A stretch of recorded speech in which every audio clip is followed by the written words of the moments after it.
वर्ग माध्य मूल मान, ठीक है, रूट मीन स्क्वायर वैल्यू, ठीक है। ये कैसी क्वांटिटी आ गई भाई जिसमें हमको माध्य भी निकालना है, ठीक है, उसका वर्ग भी करना है, उसका वर्गमूल भी लेना है, मूल मतलब वर्गमूल, ठीक है ना। और ऐसा क्यों कर रहे हैं हम, ठीक है ना। तो यहाँ जो प्रत्यावर्ती धारा है, ठीक है, उसका यदि मान देखना चाहें तो हम क्या मान लेंगे, ठीक है। प्रत्यावर्ती धारा का यदि मैं मान पूछूं तो क्या मान बताओगे। ये मान लो 0 है, ये 2 है, ये 3 एम्पियर हो गया, फिर कुछ समय पश्चात वो 2 हो जाएगा, फिर 0 हो गया, 1, फिर 0, फिर जो है -1, -2, -3 हो गया, फिर -2, -1, 0 हो गया, ठीक है। तो प्रत्यावर्ती धारा का क्या मान दोगी, ठीक है। तो इसको मापेंगे कैसे। और ये तो ना तो रासायनिक प्रभाव प्रदर्शित करता है, एक पूर्ण चक्र में प्रत्यावर्ती धारा का औसत मान क्या हो जाता है, 0 हो जाता है। देखो जितना अधिकतम धनात्मक में है उतना ही अधिकतम जो है ऋणात्मक में है, 3 और ऋण 3 को जोड़ोगे तो 0। एक पूर्ण चक्र में हम औसत मान भी देख चुके हैं प्रत्यावर्ती धारा का, ठीक है ना। तो इसका मापन कैसे करें हम। अब शून्य हो गया तो चुंबक, भाई धारा का मान ही शून्य हो गया तो चुंबकीय प्रभाव कैसे व्यक्त करेगा।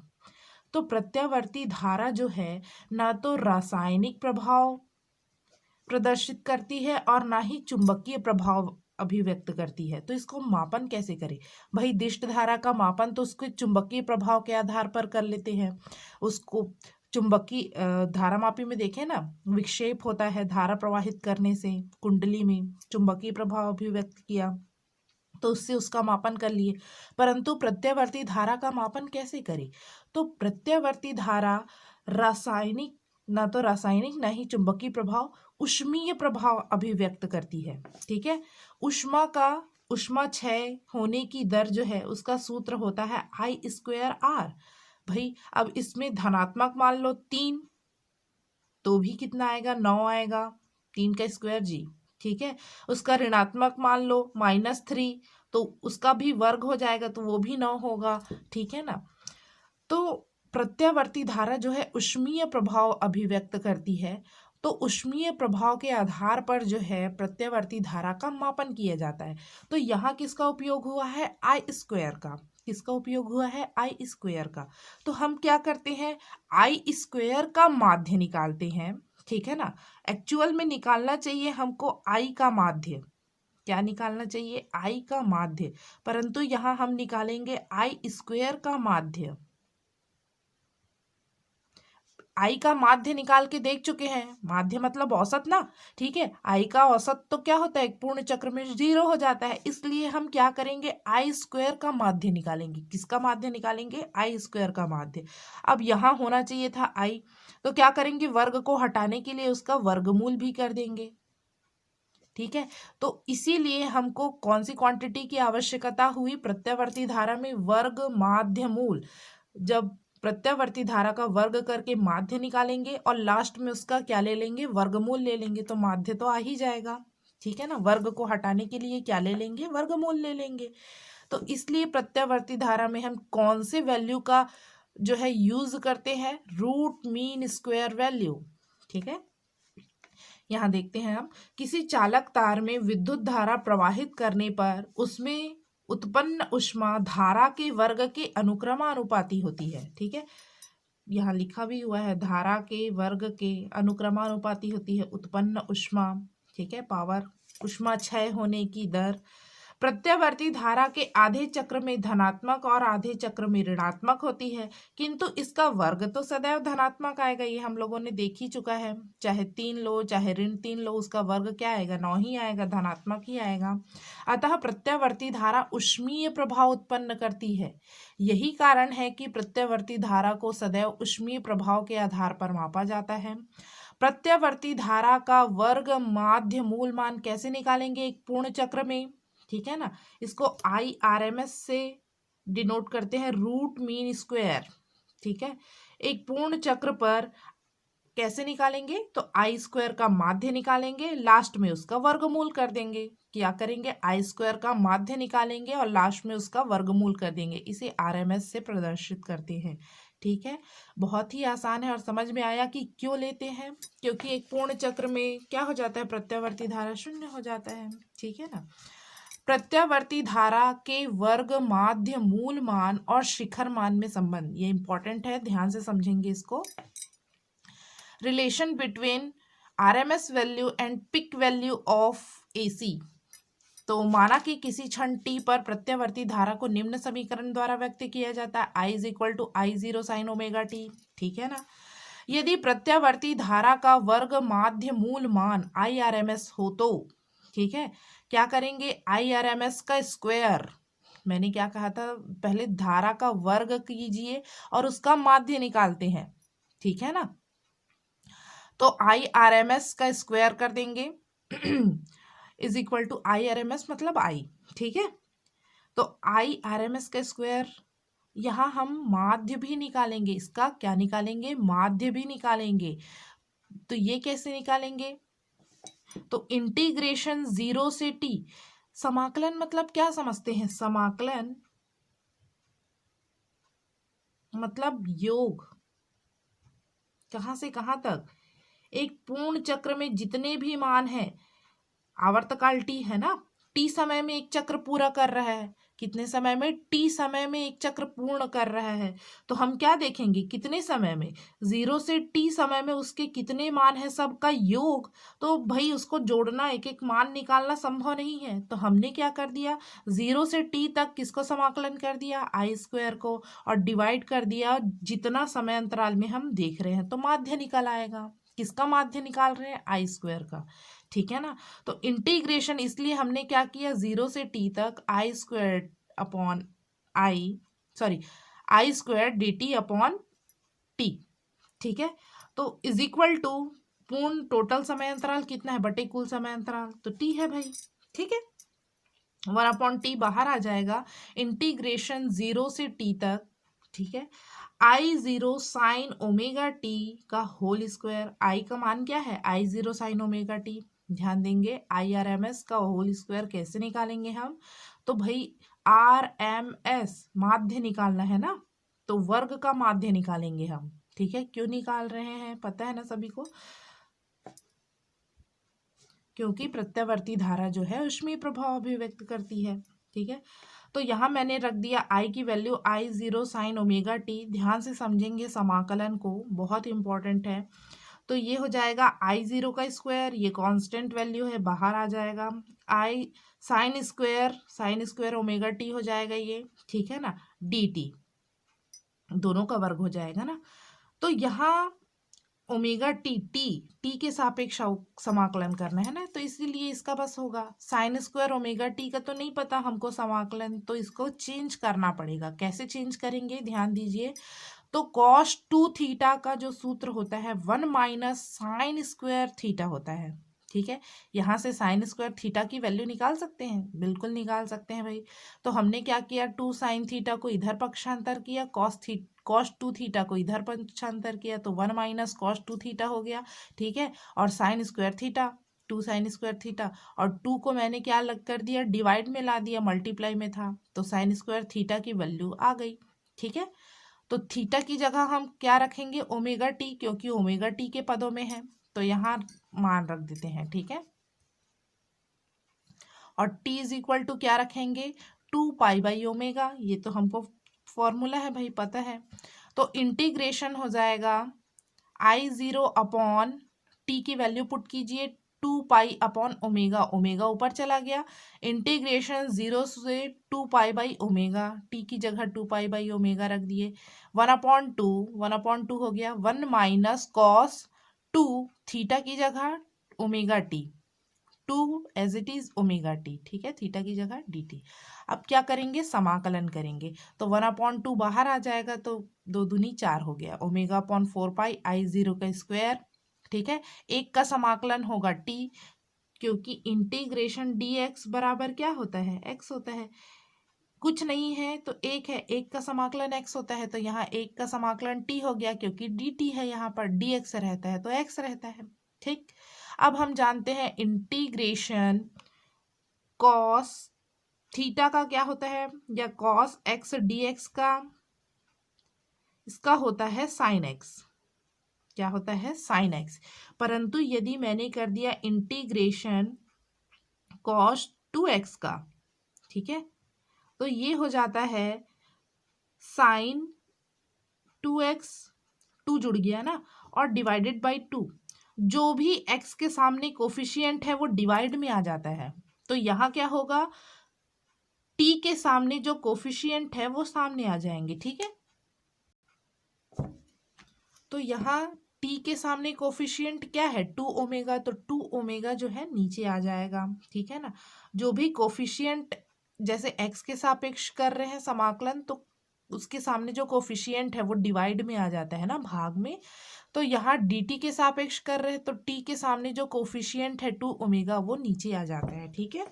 तो हमारे पास आ गया ओमेगा अपॉन 4 पाई आई जीरो स्क्वायर। अब लिमिट रखते हैं, तो अपर लिमिट पहले रखिए दोनों में, t की जगह 2 पाई अपॉन ओमेगा रखिए, तो 2 पाई अपॉन ओमेगा, और लोअर लिमिट रख दीजिए इसी में -0। पहले इसका काम कर देते हैं, ठीक है। तो पहले अपर लिमिट रखे 2 pi upon omega -0, lower limit, ठीक है। माइनस लगा दीजिए, पहले से है, और कोष्टक में ले लेते हैं इसको, ठीक है। तो साइन 2 ओमेगा, टी की वैल्यू क्या आएगी, 2 pi by omega. Sine 2 omega as it is रहा, 2 पाई बाई ओमेगा, टी की जगह अपॉन 2 ओमेगा है, अपॉन 2 ओमेगा है। अब क्या रखेंगे, टी की जगह 0 रख देंगे, ठीक है ना।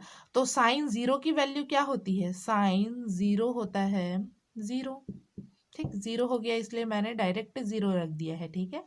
अब क्या होगा, यहाँ से ओमेगा कट गया, ठीक है, और 4 पाई, साइन 4 पाई का वैल्यू भी क्या होता है, 0 होता है, ठीक है। तो क्या होगा, ये पूरा टर्म जो है 0 हो गया, ठीक है। केवल ये वाला टर्म बचा 2 पाई बाई ओमेगा, क्या बचा, 2 पाई बाई ओमेगा, ठीक है ना। तो आगे देखिए, यहाँ देखिए, अब इसका मल्टीप्लाई कीजिए इसके साथ, तो पाई से पाई कट गया, ओमेगा से ओमेगा कट गया, 2 एकम 2, 2 दूनी 4 बस बचा, ठीक है। 2 बस बचा, आई जीरो स्क्वायर अपॉन 2, क्या बचा, आई जीरो स्क्वायर अपॉन 2, ठीक है ना। तो हमारे पास I R M S is equal का square is equal to I zero square upon 2 आ गया। ये पिक वैल्यू है ना, प्रत्यावर्ती धारा का शिखर मान है। तो यहाँ देखिए, अभी IRMS का वैल्यू निकालना है, माध्य निकाल लिए, वर्ग कर लिए, अब वर्गमूल करना है। तो दोनों पक्षों का वर्गमूल लेने पर, लिख देते हैं यहाँ, दोनों पक्षों का वर्गमूल लेने पर,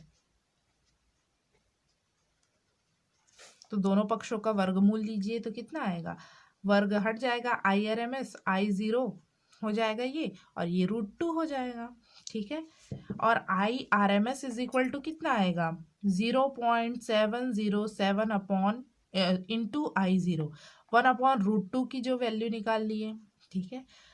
धारा का वर्ग माध्यमूल उसके शिखर मान का 1/√2 गुना, ठीक है, 1/√2 गुना होता है शिखर मान का, या क्या कह सकते हैं, 0.707 गुना होता है, ठीक है। ये पूछा जाता है, छोटे छोटे क्वेश्चन न्यूमेरिकल्स भी पूछ सकते हैं इससे। यदि प्रत्यावर्ती धारा I is equal to I0 sine omega T को किसी चालक में प्रवाहित किया जाए तो ऊष्मा उत्पन्न होने की तात्क्षणिक दर I² अपॉन R। अतः एक पूर्ण चक्र में ऊष्मा उत्पन्न होने की दर क्या होगा, अब क्या लेंगे, I की जगह हम जहाँ भी धारा बोल दिया, ठीक है, वर्ग माध्य मूल, तो यही लिखना है, ठीक है, इज इक्वल टू IRMS का होल स्क्वायर इंटू R हो जाएगा I की जगह, ठीक है। प्रत्यावर्ती वोल्टेज का वर्ग माध्य मूलमान क्या होगा वोल्टेज के लिए भी वही सूत्र होगा, VRMS is equal to V0 upon √2, जैसे धारा के लिए था वैसा ही, ठीक है ना। वोल्टेज के लिए भी सूत्र रहेगा, या फिर इसी को 0.707 V0, ठीक है ना। अब आगे देखते हैं प्रत्यावर्ती वोल्टता या धारा के मापक उपकरण। अब प्रत्यावर्ती वोल्टेज को या धारा को मापना है तो उसके उपकरण कैसे बनाए जाए, ठीक है। तो भाई जो ऊष्मीय प्रभाव व्यक्त करता हो इस टाइप का बनाना है हमको, ठीक है ना। तो यहाँ प्रत्यावर्ती धारा का जो वोल्ट मीटर है या अमीटर है उसमें मान देखो इस प्रकार से रहते हैं, पहले पास पास फिर दूर दूर होते हैं। डीसी धारा या वोल्टेज को जब मापते थे तो क्या रहता था, पहले 0, फिर मान लो 5 लाइन है तो ये 1 समान लाइन में रहते थे, ठीक है। ये हो गया 2, दूरी उनकी समान रहती थी। ये हो गया 4, ठीक है ना। परंतु प्रत्यावर्ती धारा को चूंकि ऊष्मीय प्रभाव के आधार पर मापा जाता है, मतलब धारा का वर्ग, ठीक है। तो यहाँ हो जाएगा पहले 1 का वर्ग तो 1 हो गया, 2 का वर्ग मतलब 4, डिफरेंस देखिए, पहले 1 है फिर 4 है फिर 9 है फिर 16 है फिर 25 है। इसमें देखो एक एक का अंतराल है, एक एक बढ़ रहा है, 1 है फिर 2 है 3 है फिर 4 है, एक एक बढ़ रहा है। परंतु यहाँ देखिए 1 के बाद 4 आ गया, 4 के बाद 9 आ गया, 9 के बाद 16, 16 के बाद 25 आ गया, वर्ग होते जाएगा ना। तो इसीलिए जो इसमें मापक यंत्र रहते हैं उनमें दूरी जो है असमान रहती है, ठीक है ना। यहाँ देखते हैं प्रत्यावर्ती धारा को मापने वाले अमीटर या वोल्ट मीटर धारा के ऊष्मीय प्रभाव पर आधारित होते हैं। प्रत्यावर्ती धारा को मापने वाले उपकरण के पैमाने के चिन्ह असमान दूरी पर होते हैं, ठीक है ना। अब देखते हैं समान वोल्टेज की प्रत्यावर्ती धारा दिष्ट धारा से अधिक खतरनाक होती है, ठीक है। कैसे जो है प्रत्यावर्ती धारा दिष्ट धारा से अधिक खतरनाक होगी, तो वोल्टेज बराबर 220 वोल्ट है मान लो हम लोगों ने दिया, ठीक है। तो प्रत्यावर्ती वोल्टेज कैसे निकालेंगे, तो भाई हम आरएमएस वैल्यू से निकालते हैं। कैसे निकालते हैं प्रत्यावर्ती वोल्टेज, आरएमएस वैल्यू से निकालते हैं। तो यहाँ क्या दिया है, प्रत्यावर्ती वोल्टेज का आरएमएस वैल्यू दिया है। यदि 220 वोल्ट दिया है तो वो क्या वैल्यू है जी, आरएमएस वैल्यू। तो V R M S is equal to 220 volt हो गया, ठीक है। अब तब शिखर मान या अधिकतम मान वोल्टेज का क्या होगा, तो अभी हम लोगों ने रिलेशन देखा है V R M S is equal to 1/√2 V0, ठीक है। या V0 अधिकतम मान कैसे निकालेंगे, √2 into V R M S, अधिकतम कितना होगा, √2 into V R M S, ठीक है। तो V0 is equal to √2 into V R M S कर दीजिए, गुणा कर दीजिए, तो V0 बराबर √2 इंटू 220, तो ये आएगा V0 बराबर 311.13 वोल्ट, बढ़ गया। एक्चुअल में ये आरएमएस वैल्यू बताता है, जैसे 220 वोल्ट हमारे घरों में आ रहा है तो वो क्या वोल्टेज है, V R M S value है, ठीक है ना। तो यदि शिखर मान अधिकतम मान कितना हो रहा है ये हमको पता चल करना है, तो क्या करेंगे, √2 का मल्टीप्लाई कर देंगे, कर दिए तो कितना आ गया 311.13 वोल्ट। और जबकि दिष्ट वोल्टेज कितना होगा 220 वोल्ट, ठीक है। जितना वोल्टेज दिखा रहे हैं, मान लो किसी ने कहा कि मेरे घर मतलब कि इस उपकरण में यंत्र में हमने कितना वोल्ट दिया है 220 वोल्ट, तो वो दिष्ट है तो 220 वोल्ट ही दर्शाएंगे, ठीक है ना। प्रत्यावर्ती है तो उसका शिखर मान भी आ जाएगा कितना 311.13 वोल्ट, ठीक है। तो भाई देखने से ही पता चल रहा है कौन ज्यादा खतरनाक है, प्रत्यावर्ती, क्योंकि इसका मान देखो अधिकतम हो गया, जो दर्शा रहा है एक्चुअल में उतना नहीं है, अधिकतम यदि पूछेगा तो इतना हो जाएगा, √2 का मल्टीप्लाई हो जाएगा। तो इसलिए हम कह सकते हैं कि समान वोल्टेज की प्रत्यावर्ती धारा दिष्ट धारा से अधिक खतरनाक है, ठीक है। प्रत्यावर्ती धारा परिपथ में अग्रता और पश्चता अथवा प्रत्यावर्ती परिपथ के वोल्टेज एवं धारा के मध्य कला संबंध, ठीक है। ये इम्पोर्टेंट टॉपिक है, आगे जो है हम लोग जब परिपथ पढ़ेंगे बहुत सारे तब ये काम आएगा। तो देखते हैं अग्रता पश्चता प्रत्यावर्ती परिपथ में या वोल्टेज और धारा के मध्य, उसी को कला संबंध कहते हैं, ठीक है। यदि किसी परिपथ में धारा का मान वोल्टेज के मान के अधिकतम होने से पहले ही अधिकतम हो जाता है, ठीक है। वोल्टेज अधिकतम हुआ ही नहीं है, धारा पहले से ही अधिकतम हो गया, तो उसे क्या कहेंगे, धारा वोल्टेज से अग्रगामी है। क्या है, धारा वोल्टेज से अग्रगामी है या आगे है, या कहेंगे लीडिंग, लीड कर रहा है, धारा जो है आगे बढ़ गया, लीड कर रहा है। ठीक है, किंतु यदि धारा का मान वोल्टेज से अधिकतम होने के बाद भी अधिकतम नहीं होता है तो उसे धारा वोल्टेज से पीछे या पश्चगामी, लैगिंग कर रहा है बोलते हैं। ठीक है, लैगिंग, पीछे रह गया है धारा, धारा के आगे या पीछे होने पर निर्भर कर रहा है ना। ठीक है, तो यदि धारा जो है वोल्टेज के अधिकतम होने के बाद जो है अधिकतम होगा तो वो होगा पश्चगामी, और पहले ही अधिकतम हो गया तो होगा अग्रगामी। ठीक है, लीडिंग और लैगिंग भी याद रखेंगे शब्द। यहाँ देखते हैं, यदि प्रत्यावर्ती धारा और प्रत्यावर्ती वोल्टेज समान कला में हो, ठीक है, दोनों के बीच कोई कलांतर नहीं है, तो I is equal to I zero sine omega T और V is equal to V zero sine omega T से दिया जाता है। ठीक है, धारा भी सेम फेस में है, सेम कला में है, वोल्टेज भी सेम कला में है। ठीक है, तब कैसे देंगे, प्रत्यावर्ती वोल्टेज और प्रत्यावर्ती धारा, ये वोल्टेज जो है इस प्रकार से रहेगा, धारा को डॉट से प्रदर्शित करेंगे। ठीक है ना, और ये समय है, ये धारा और वोल्टेज इस प्रकार से दिया जाता है। समान कला में देखो, दोनों के बीच कोई कलांतर नहीं है, जब वोल्टेज हाई हो रहा है तो धारा भी हाई हो रहा है, जब वोल्टेज कम हो रहा है तो धारा का मान भी कम हो रहा है। चूंकि यहाँ वोल्टेज बराबर होता है V is equal to I upon R. ठीक है ना, देखिए यहाँ पे वोल्टेज अधिकतम है, धारा का थोड़ा कम है, क्योंकि देखिए यहाँ धारा में कुछ क्या हो जाता है, डिवाइड हो जाता है, क्या, रेजिस्टेंस, इसलिए धारा का मान क्या आता है, हमेशा कम आता है। ठीक है ना, वोल्टेज का अधिकतम रहता है, धारा का थोड़ा नीचे दर्शाते हैं हम। ठीक है, जब दोनों समान कला में, कोई कलांतर नहीं है, तब देखो जब वोल्टेज हाई हो रहा है तो धारा का मान भी हाई हो रहा है, जब वोल्टेज कम हो रहा है तो धारा का मान भी कम हो रहा है। ठीक है,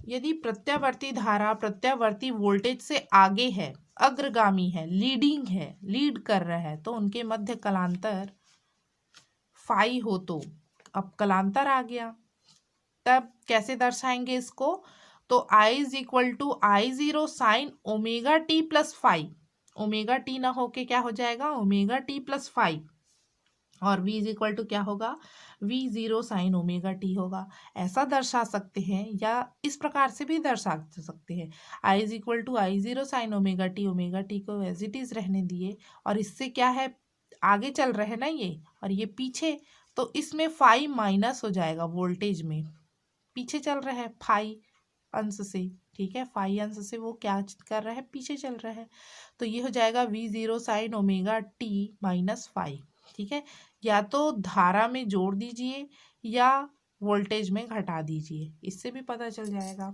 ठीक है, तो यहाँ देखिए प्रत्यावर्ती वोल्टेज और प्रत्यावर्ती धारा, तो धारा, ये प्रत्यावर्ती वोल्टेज 0 है तो धारा आगे पहुंच गया है। ठीक है, उसका कुछ मान आ गया है, वैल्यू, ये 0 है ना, ये कुछ वैल्यू है। अब यहाँ आगे देखिए, प्रत्यावर्ती धारा इस प्रकार से, वोल्टेज अब 0 हो गया तो धारा 0 हुआ है क्या, नहीं, उसकी तो वैल्यू आ रही है। ठीक है, तो आगे चल रही है प्रत्यावर्ती वोल्टेज, इसे अग्रगामी या लीडिंग कहते हैं। पश्चगामी देखते हैं, प्रत्यावर्ती धारा प्रत्यावर्ती वोल्टेज से पश्चगामी है तथा उनके मध्य कलांतर फाई है, तब I is equal to I zero sine omega T minus phi, कलांतर पीछे हो गया तो फाई माइनस कर दो धारा में। ठीक है, V is equal to V zero sine omega T ऐसा दर्शा सकते हैं, या तो I is equal to I zero sine omega T दर्शाए हैं, ये पीछे है ना, ये आगे है, तो इसमें फाई जोड़ दो। ठीक, इस प्रकार से भी दर्शा सकते हैं। नेक्स्ट, यहाँ देखिए ग्राफ में दर्शाया है मैंने वोल्टेज और करंट, यहाँ हो गया टी। यहाँ से देखिए, अब धारा अपने शिखर मान है, वोल्टेज शिखर मान पर नहीं पहुंचा है, धारा वोल्टेज 0 हो गया है, तो अभी जो है हाईएस्ट पॉइंट पर पहुंच रहा है, ये तो बाद में हाईएस्ट हो रहा है, ये तो पहले ही उच्च मान पर पहुंच गया, ये बाद में पहुंच रहा है, तो ये पीछे रह गया धारा, तो इसे पश्चगामी या लैगिंग कहते हैं। ठीक है।